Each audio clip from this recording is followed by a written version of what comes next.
नमस्कार दोस्तों।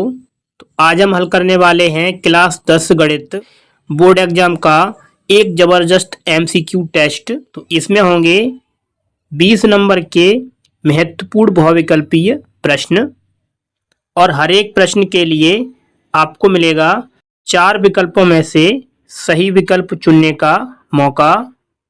तो आपका पहला प्रश्न आपको दिया है 2 या 2 से अधिक अभाज्य संख्याओं का HCF होगा। तो इसमें आपको 4 विकल्प दिए गए हैं। तो आपको बताना है 2 या 2 से अधिक अभाज्य संख्याओं का HCF कितना होगा। तो इसका जो विकल्प तीसरा है 1, ये आपको करना है करेक्ट आंसर।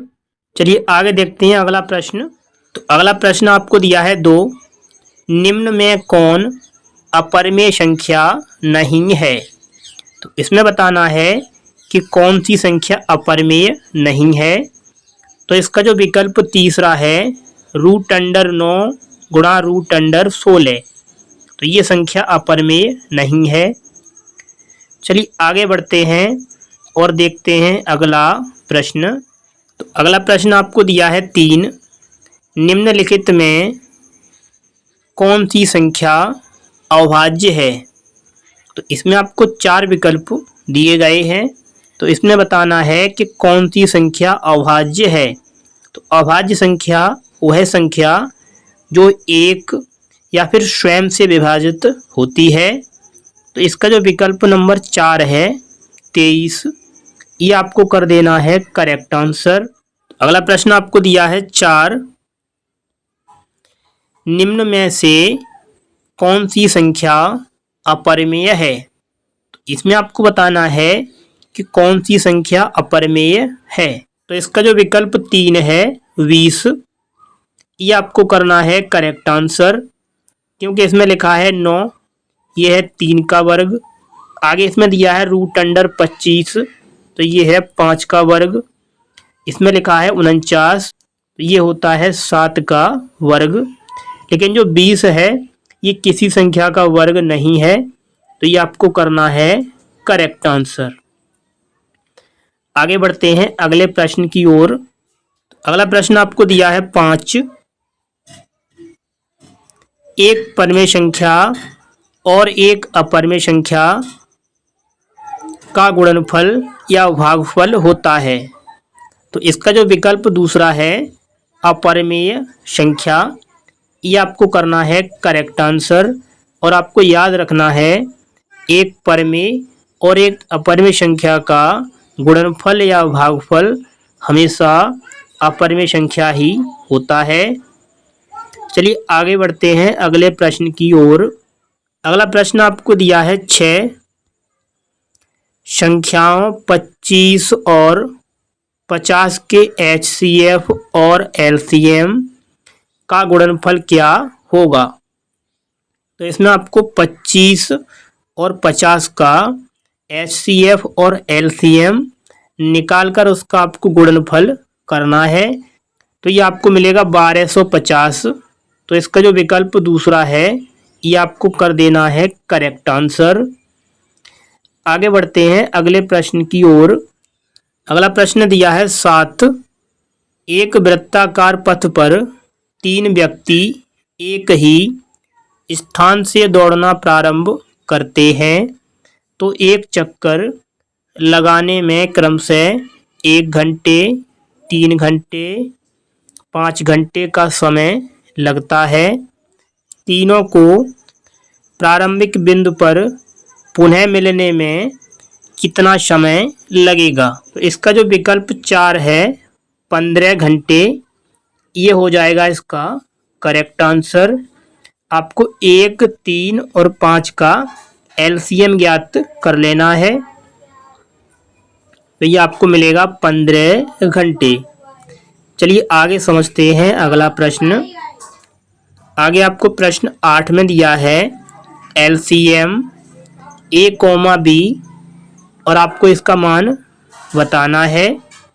तो इसका जो विकल्प 3 है A गुणा B / HCF, ये आपको करना है करेक्ट आंसर। चलिए आगे समझते हैं अगला प्रश्न। आगे आपको प्रश्न 9 में दिया है संख्या रेखा पर प्रत्येक बिंदु किसे प्रदर्शित करता है। तो इसका जो विकल्प तीसरा है वास्तविक संख्या को, ये आपको कर देना है करेक्ट आंसर। अगला प्रश्न आपको दिया है 10, संख्या 625 के अभाज्य गुणनखंड में 5 का घात होगा। तो इसमें आपको 625 का गुणनखंड निकाल लेना है। तो ये आपको मिलेगा 5 पर घात 4। इसका विकल्प 3 आपको करना है करेक्ट आंसर। चलिए आगे बढ़ते हैं अगले प्रश्न की ओर। आगे आपको दिया है प्रश्न 11, 6 प्लस रूट अंडर 4 1, इसमें आपको खाली स्थान भरना है। तो 6 प्लस रूट अंडर 4 एक परमेय संख्या है। तो इसका जो विकल्प दूसरा है ये आपको करना है करेक्ट आंसर, परमेय संख्या। चलिए आगे बढ़ते हैं अगले प्रश्न की ओर। अगला प्रश्न आपको दिया है 12, अभाज्य संख्याओं की संख्या अपरिमित रूप से, इसमें आपको खाली स्थान भरना है। तो अभाज्य संख्याओं की संख्या अपरिमित रूप से अनेक होती है। तो इसका विकल्प 3 आपको करना है करेक्ट आंसर। चलिए आगे बढ़ते हैं अगले प्रश्न की ओर। अगला प्रश्न आपको दिया है 13, 2 या 2 से अधिक अभाज्य संख्याओं का HCF है। तो 2 या 2 से अधिक अभाज्य संख्याओं का HCF हमेशा 1 होता है। तो इसका जो विकल्प 4 है ये आपको कर देना है करेक्ट आंसर। चलिए आगे बढ़ते हैं अगले प्रश्न की ओर। अगला प्रश्न आपको दिया है 14, एक रैखिक समीकरण की घात होगी। तो आपको याद रखना है कि रैखिक समीकरण की घात हमेशा 1 होती है। तो इसका जो विकल्प तीसरा है 1, ये आपको कर देना है करेक्ट आंसर। चलिए आगे बढ़ते हैं अगले प्रश्न की ओर। अगला प्रश्न आपको दिया है 15, यदि x माइनस a f(x) का एक गुणनखंड है तब f(a) का जो मान है ये आपको बताना है। तो इसका जो विकल्प 3 है 0, ये आपको कर देना है करेक्ट आंसर। चलिए आगे बढ़ते हैं अगले प्रश्न की ओर। आगे आपको दिया है प्रश्न 16, द्विघात बहुपद px बराबर x² माइनस 5x प्लस 6 के शून्यक होंगे। तो इसके जो शून्यक हैं ये हो जाएंगे 2 और 3। तो इसका जो विकल्प तीसरा है आपको कर देना है करेक्ट आंसर। चलिए आगे बढ़ते हैं अगले प्रश्न की ओर।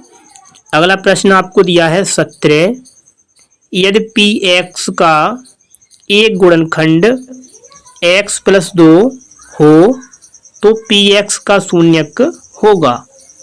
तो px का जो शून्यक है ये हो जाएगा -2। तो इसका जो विकल्प 4 है आपको कर देना है करेक्ट आंसर। चलिए अगला प्रश्न समझते हैं। आगे दिया है प्रश्न 18, द्विघात बहुपद x² माइनस 3 के शून्यक होंगे। तो इसमें आपको x² माइनस 3 के शून्यक बताने हैं। तो इसका जो शून्यक है ये हो जाएगा -√3 और +√3। तो इसका विकल्प 4 आपको कर देना है करेक्ट आंसर। चलिए समझते हैं अगला प्रश्न। प्यारे बच्चों, अगला प्रश्न आपको दिया है 19, बहुपद px बराबर x³ minus 2x² plus 3x plus 4 है। तो इसमें आपको बताना है जो बहुपद आपको दिया है ये बहुपद कितनी घात का बहुपद है। तो बहुपद की जो सबसे बड़ी घात है ये है 3। तो ये हो जाएगा त्रिघात बहुपद। तो इसका जो विकल्प तीसरा है त्रिघात बहुपद, ये करना है करेक्ट आंसर। आगे आपको दिया है प्रश्न 20, रैखिक बहुपद ax प्लस b का शून्यक है। तो इसमें आपको ax प्लस b का शून्यक बताना है। तो इसका जो शून्यक है ये हो जाएगा माइनस का b बट्टे a। तो इसका जो विकल्प तीसरा है माइनस b बट्टे a, ये कर देना है करेक्ट आंसर। यदि आपको हमारी ये वीडियो पसंद आई है तो वीडियो को एक लाइक करें, और यदि आप चैनल पर पहली बार हैं तो हमारे इस चैनल को भी सब्सक्राइब अवश्य कर लें, जिससे आने वाली सभी वीडियो का नोटिफिकेशन आपको समय पर मिलता रहे।